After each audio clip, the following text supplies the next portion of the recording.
Olá pessoal, tudo bem? Boa noite aí a todos. Deixa eu baixar aqui o som rapidinho. Beleza, vocês estão falando de onde? Eu tô aqui em Manaus. Para quem não me conhece ainda, meu nome é Diego Cerqueira. Eu sou auditor fiscal da Receita Federal do Brasil e tô aqui lotado no Porto de Manaus desde 2014. Eu era auditor do Tribunal de Contas lá no estado da Bahia e pedi exoneração para poder trabalhar na Receita, que era um sonho desde quando eu comecei a estudar. Beleza, BH, Santa Maria, tem alguém do Nordeste aí? Natal, beleza, Lucine. Engraçado, hoje eu abri essa live aqui para a gente poder conversar um pouquinho sobre a nossa capacidade do cérebro de memorização. A gente sabe que concurseiro tem que estudar muitas matérias, para auditor fiscal são basicamente 12, 13, 14 matérias, e o estudo envolve aí diversos conteúdos de diversas disciplinas ao mesmo tempo, e se a gente não trabalhar a nossa memória, a tendência é que a gente não consiga absorver muita informação. O que é que acontece? Nosso cérebro ele tem uma tendência natural de levar ao esquecimento de mais ou menos 50% daquilo que a gente estuda num dia anterior. Se hoje a gente estuda, por exemplo, direito constitucional, direito tributário, a tendência natural é que no dia seguinte metade daquilo que a gente estudou se perca no conhecimento. Como resolver esse problema, Diego? O uso das revisões sistemáticas. A revisão sistemática é super importante no processo de estudo. Não adianta fazer só um bom ciclo de estudo se você não tiver uma revisão sistemática aliada. Tem um alemão chamado Hermann Ebbinghaus que ele começou a pesquisar e desenvolveu estudos teóricos só sobre a capacidade do nosso cérebro de armazenar uma informação. Esse estudo do alemão Ebbinghaus culminou com a chamada teoria da curva do esquecimento. O que é isso, curva do esquecimento? O alemão ele começou a estudar qual era a capacidade do nosso cérebro de manter uma informação que a gente tinha estudado num dia anterior, por exemplo. Qual era a capacidade do nosso cérebro de manter essa informação armazenada por períodos de dias seguintes. E ele começou a identificar que é a tendência natural da nossa mente de esquecer metade daquilo que a gente estuda. Então hoje, se você fizer um estudo de alguns itens, de alguns temas, de alguma matéria, por exemplo, a tendência natural é que amanhã metade do que você estudou se perca. Como recuperar isso? O uso das revisões sistemáticas. O alemão ele também estudou que a tendência natural é que se você não fizer a revisão em um dia, 2 ou 3 dias seguintes, a tendência natural é que isso aumente. Então se no dia seguinte você tem uma perda de 50%, a tendência é que essa perda aumente para 60%, 70%, 80% e por aí vai. Por isso que é importante estar a todo instante fazendo o estudo inicial da matéria, assimilando o conteúdo e fixando o entendimento, fazendo as questões, mas aliado a isso as revisões. Deixa eu mostrar para você um gráficozinho que o alemão construiu, que deriva justamente dessa teoria a chamada curva do esquecimento, que talvez explique melhor para vocês. Vocês estão conseguindo ver aí legal esse gráfico? Olha só, tem um pontozinho, fixa atenção nessa linha vermelha, a linha de baixo. Aquele ponto do item A seria o momento inicial do estudo. Então hoje, se você está estudando direito constitucional, a partir do momento que você termina o estudo do direito constitucional, você estaria num nível de aprendizado de 100%. A tendência natural é que no dia seguinte, se você não fizer a revisão, essa curva ela vai ser num processo decrescente, chegando a mais ou menos algo em torno de 50%. E essa curva tende a decrescer ainda mais se não for feito o processo de revisão nos dias seguintes, no segundo dia, ou no terceiro, ou no quarto dia. Então a tendência é natural que lá para o quinto ou sexto dia você praticamente perca o conhecimento que adquiriu alguns dias atrás. Olha essa segunda curva aqui, que é a curva que está em verde, onde está a letra C. Ela aqui, ó. O alemão ele construiu a teoria com base que a partir do momento que você consegue fazer uma revisão no dia seguinte daquilo que você estudou no dia anterior, a tendência natural é que você recupere esses 50% que foram perdidos. Então, fazendo a revisão, a tendência natural é que você recupere isso e volte a ter uma capacidade plena de absorção daquele conteúdo e daquela matéria. E é lógico que você expurgando isso para os dias seguintes, a tendência natural é que essa curva seja menos achatada e você consiga ter uma capacidade menor de perda de conhecimento. Daí que deriva as curvas D e E, elas estão menos inclinadas, e isso mostra, de certa forma, que a perda do conhecimento é menor. Por quê? Porque há o uso das revisões. Está aqui para a tela. É lógico que a teoria ela não deve ser aplicada 100%, porque isso vai depender de alguns fatores. Depende do seu nível de estudo, da quantidade de matérias que você tem envolvida, da sua disponibilidade, das horas que você tem disponíveis do estudo. Mas a dica que eu deixo aqui, eu queria trazer essa teoria do alemão, é que vocês têm uma preocupação grande com o método de revisão, o uso das revisões sistemáticas. Por quê? Que são com base nas revisões sistemáticas que você acaba consolidando o entendimento da matéria. Lá no programa de coach, eu sou coach do Estratégia Concursos, a gente usa uma metodologia razoável que é um meio termo entre as revisões sistemáticas e a necessidade que o concurseiro tem de estudar várias matérias e cumprir um ciclo de estudo. Como é que seria esse meio termo? Não dá para fazer revisão todos os dias do mesmo item da matéria. Então a gente criou uma metodologia razoável que seria o estudo das revisões de 24 horas, de 7 dias e de 30 dias. A revisão do 24 horas eu costumo dizer que é uma revisão sagrada, ela é importantíssima. Primeiro porque é a primeira revisão que você está fazendo e segundo que é a necessidade de você consolidar o entendimento de uma matéria que você estudou inicialmente no dia anterior. Então, faz essa revisão. Eu até expliquei como fazer uma marcação eficiente, ter um bom material de revisão, que vai ajudar justamente agora. Você com um bom material, uma boa marcação, vai facilitar o seu processo de revisão. E fazendo uma boa revisão no dia seguinte, é tendência natural que você recupere aquele conhecimento que foi adquirido no dia anterior.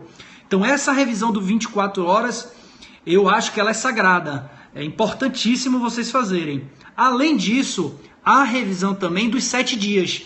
Então, se hoje eu estou estudando direito tributário, amanhã eu vou fazer no dia D+1, eu vou fazer a minha primeira revisão das 24 horas, vou contar 7 dias de hoje, lá na frente, daqui a 7 dias, eu vou fazer uma nova revisão daquele item que eu estou estudando hoje, até para poder consolidar o entendimento que já foi feito com o estudo inicial e uma revisão inicial das 24 horas.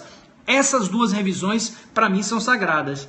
Há ainda uma possibilidade de uma terceira revisão, que é a chamada revisão dos 30 dias. Na mesma batida, estudei hoje um determinado conteúdo, faço a revisão no dia seguinte das 24 horas, faço a revisão daqui a 7 dias e daqui a 30 dias volto a fazer a revisão. Agora, um detalhe que eu acabei até não falando. Como é que eu vou fazer essas revisões das 24 horas? Quando você tem um bom material, uma boa marcação do material, permite que você consiga fazer revisões de maneira mais rápida. Então a ideia é que nas 24 horas você faça uma revisão em média aí de 15 a 20 minutos. O Pedro está até perguntando isso agora. É um tempo razoável. Por quê? Quando você tem um material bem marcado, você consegue fazer uma boa revisão em 15 a 20 minutos. Se você não tem um material bem marcado, você vai acabar perdendo 1 hora, 1h30, que é praticamente o tempo que você estudou no dia anterior. Por isso a importância de ter uma marcação eficiente. Eu até fiz um artigo e publiquei lá no Estratégia. Quem quiser conhecer, eu até brinco falando das marcações eficientes. Está no canto direito da tela, lá no blog. Dá uma pesquisadazinha, procura lá meu nome, Diego Cerqueira, sobre métodos de marcação eficiente. Está bem legal, então assim, quem quiser pode me mandar um e-mail também. Com críticas ou com dúvidas que a gente vai trocando figurinhas. Mas esse binômio entre marcação eficiente e o uso das revisões é importantíssimo. Então, para as revisões das 24 horas, em média de 15 a 20 minutos. Se você estuda hoje 3 matérias, vai girar em torno aí de 3 a 4 horas, no dia seguinte você destina 15 minutos para cada matéria do dia anterior, vai gastar em média aí 45 minutos a 1 hora. Beleza, tá tranquilo. A revisão dos 7 dias. Na revisão dos 7 dias, como você já teve um primeiro contato com a matéria, já teve um segundo contato com a metodologia de revisão inicial, não tem por que você gastar mais 20 minutos. Então faz agora nesse momento uma revisão mais curta, uma revisão em torno aí de 8 a 10 minutos, para passar o olho nos pontos mais importantes, aquelas questões que foram marcadas, um entendimentozinho de súmula, enfim, fazer um novo reforço da matéria para ter um novo estágio de consolidação. E na revisão dos 30 dias, a mesma sistemática, de 8 a 10 minutos, fechando um ciclo inicial, que eu acho que é um ciclo razoável, que você teria 3 revisões, ou seja, você teria, na verdade, 4 contatos com a matéria. O primeiro contato inicial, que é o de conhecimento, e os outros 3 que são de revisão. E eu acho que a partir desse conjunto você consegue consolidar a matéria. É lógico que, professor, Diego, daqui a um mês eu fiz a última revisão, e agora o que é que eu faço? Aí não tem sentido você não tocar mais na matéria. Então você programa esporadicamente aí mais uma revisão daqui a 3 meses. Tem gente que gosta de trabalhar daqui a 3 meses, você faz uma nova revisão. E assim você vai levando. O que o concurseiro tem que ter em mente é que muitas vezes as teorias fechadas elas não se aplicam a você. Então você tem que saber dosar um pouquinho para que você consiga trabalhar. Não adianta também você dar 110% atenção só para a sistemática de revisão e se embolar com o processo de estudo. A ideia é você utilizar a revisão a seu favor. É lógico que, por exemplo, às vezes a gente também não consegue estudar uma matéria, por exemplo, de direitos individuais e garantias em constitucional, que tem um PDF, um capítulo de uma aula muito grande, num período de estudo de 1h30, 2 horas. Aí você vai fazer a revisão só daquele ponto que você estudou.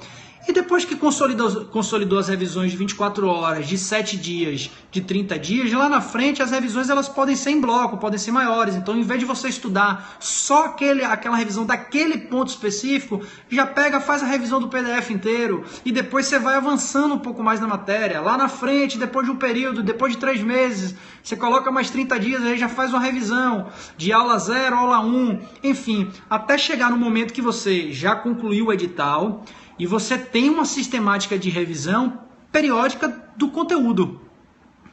A ideia é basicamente essa: aliar um bom planejamento de estudo com ciclo, um cronograma de estudo adequado às necessidades do aluno, os métodos de revisão, com as revisões sistemáticas de 24 horas, 7 dias de 30 e, importantíssimo, uma boa marcação no material. Essa trilogia aí, esse mix de ciclo de estudo, método de revisão e marcação de material é uma dica que eu deixo que é fundamental. Lógico, nada disso vai funcionar se você não tiver determinação, foco e vontade de estudar. Eu vejo muita gente reclamando, professor, o ciclo está grande, o ciclo está pesado, eu não consigo estudar. Então depende muito da questão emocional e da vontade do aluno. O concurseiro tem que se dedicar cada vez mais. O concurso é muito difícil para passar, a Receita Federal, na Polícia Federal, para concurso da área jurídica, e o diferencial hoje é quem consegue ter uma capacidade de conhecimento maior. A tendência é que se abra aí além da parte objetiva, da discursiva. Então o conhecimento hoje é a alma do negócio, beleza? Hoje eu queria passar rapidinho só para falar isso da curva do esquecimento. Eu estava conversando com alguns colegas de trabalho sobre isso. Acontece com muita gente. Às vezes a gente está no próprio trabalho, às vezes está estudando realmente, e no dia seguinte a gente, quer aquilo mesmo, e acabou que passou, e se a gente não fizer uma revisão, a gente não consegue recuperar aquilo que foi perdido. A Daiane está perguntando aqui para mim na reta final do tipo INSS. Excelente pergunta, Daiane. É lógico que a ideia base do que eu passei para você aqui das revisões, você consegue trabalhar com mais calma se você tem um planejamento de médio e longo prazo.